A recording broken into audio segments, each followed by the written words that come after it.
आइए भक्तों, आज के इस भव्य जागरण में मैं आप सबों के बीच प्रस्तुत करने जा रहा हूँ स्टेज स्टार विकास पांडे और रनिंग स्टार अमृता दीक्षित जी को। निमिया की दाढ़ी मैया लावली ही लोरा बाकी झूली रे झूली ना।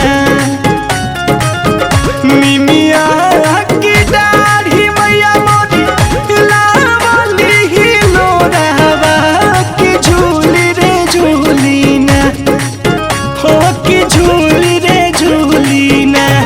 आशा तो बहिना गावली या की झूली रे झूली ना।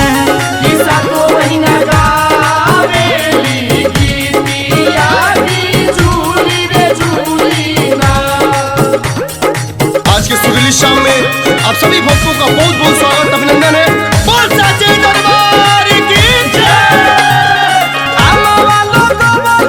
राजा हो महुआ लगवल राजा हो महुआ लगवल कहे न लगवल राजा हो निमिया के गछिया काहे ना लगवल राजा हो निमिया के गछिया। भैया को जोरदार जगह लगा के हमारे साथ हैं। बोली बोली तारा चंडी मैया की प्रेम से बोलिए मुंडेश्वरी मैया की। मैया चल तू भर दे चरणों में मुझको तू कर दे। मैया चल तू भर दे चरणों में मुझको तू कर दे।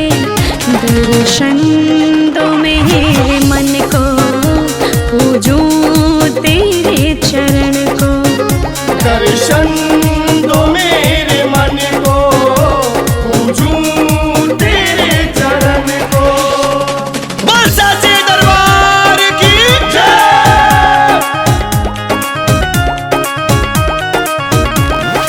मैया का दर बड़ा सुहाना है। मैया का दर बड़ा सुहाना है। उनके दर पे ही सर झुकाना है।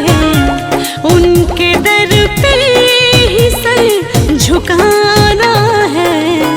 मैया का दर बड़ा सुहाना है।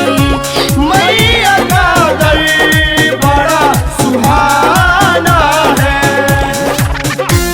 बोल शेरावाली मैया की बोल जोता वाली मैया की।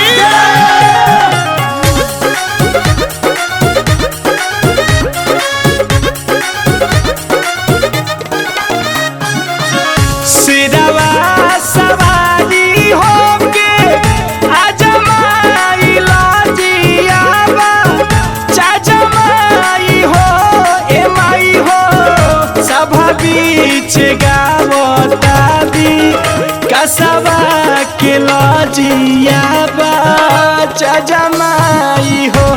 ए माई हो सब बीच गावता दी कसवा के लजिया बाजा जमाई हो।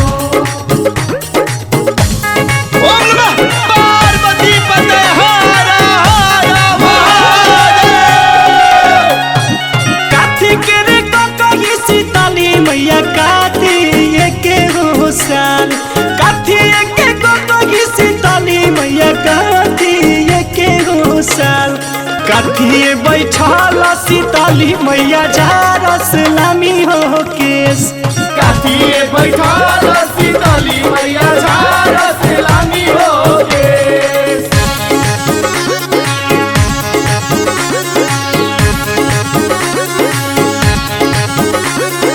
आज के सुरीली शाम में आप सभी भक्तों का बहुत बहुत स्वागत अभिनंदन है। बोल साचे दरबार की जय। आई हूँ द्वार सुन ले पुकार। आई हूँ द्वार सुन ले पुकार। मन मंदिर में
जय जय माँ जय जय माँ जय जय माँ जय जय माँ जय जय माँ जय जय माँ जय जय माँ जय जय माँ।